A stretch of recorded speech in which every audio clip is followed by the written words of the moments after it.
Welcome to This Week in Nerd World History!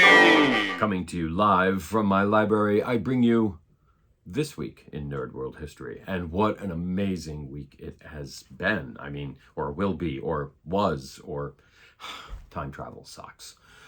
Here we go. Let's start. Who knows where they were on September 13th, 1969? I can tell you that when I tell you what happened on that day, you will remember where you were, because it was a Saturday morning. You were probably still in your pajamas when I think it was at 8 a.m. I know, because I was there. There was a debut of a show that changed everything. Well, it didn't really change all that much, but it was pretty amazing and is still here today. And that was the debut of Scooby-Doo, Where Are You? The Scooby-Doo Mysteries premiered on that Saturday in September. Today is the anniversary of that day. I believe it is the 53rd anniversary. So little Scooby is 53 years old. He is the longest living Great Dane in history. That should be in the Guinness Book of World Records. But there you have it. Of course, he's probably, well, no, he's the longest living Great Dane. Rin Tin Tin, of course, is much older. So that's what happened on the 13th. Now, the 15th was also a big day, because in 1949 was the debut on television, in 1949, of The Lone Ranger. Yes, black and white with Clayton Moore and Jay Silverheels. We all remember that version. And of course, we all know the William Tell Overture like the back of our hands. Oddly enough, the Lone Ranger was never alone, but of course he was not the Lone Ranger, but you know, he was the last Ranger. You remember the story. All right, let's go.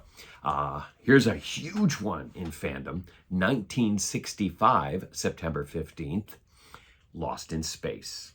Yes, the original black and white series. The series that caused, I think it was NBC, to turn down Star Trek because they already had it in the works, which is when Desilu and CBS picked it up.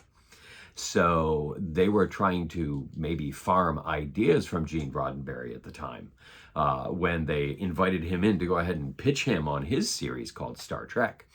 Naturally, Star Trek went on to have its own histories, which last week was the anniversary of that debuting in 65. This debuted a week later.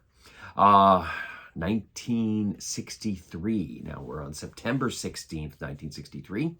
The Outer Limits debuted on television.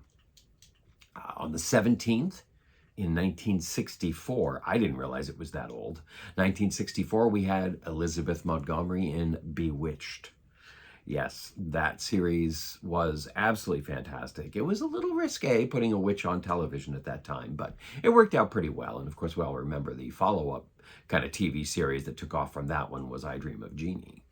1965, a year later, one of my personal favorite TV programs that I watched as a kid, and that was Hogan's Heroes. That was on the 17th. Also on the 17th, in 1972, MASH debuted. September 17th, 1972. And that, of course, went on to be one of the longest running sitcoms in history, breaking a lot of barriers there. The 18th, 1951, a movie premiere. The Day the Earth Stood Still. Klaatu Barada Necktie. Yes, we all know that one. And we all know the movie reference that I just made. But now probably, you know, two of the biggest things happened on the 18th and the 19th. Of course, you know, Earth Stood Still was the 18th. But on television in 1964, 13 years later, debuted a little series called The Addams Family. That's right. The original Morticia and Gomez, in their first ever video format, appeared on television, and we got to hear that theme song for the first time. Yes. On the 19th, in 1952, John, you're going to really appreciate this one, was the debut in syndication of the TV show Superman with George Reeves. Of course, George Reeves. What more is there to say? Amazing show. Went on to break all kinds of, you know, it was groundbreaking to have those kinds of things. And that lovely sort of chroma key flying with him with his chest on a table, and you could tell. But it was cool anyway. So that was that. And then finally, to wrap up this week, a Disney reference. In 1959, Disney closed its gates to a certain guest. This man was not allowed in. His name was Nikita Khrushchev. He was the head of the communist country of the Soviet Union. And he and Walt, obviously, had very different ideas about how the world should be formed. And Walt refused to allow him admission to Disneyland in California, thus sparking the Cold War. No, that isn't really what happened. That isn't what started the Cold War. The Cold War was already raging at that point. But that was Walt Disney standing firm on his principles.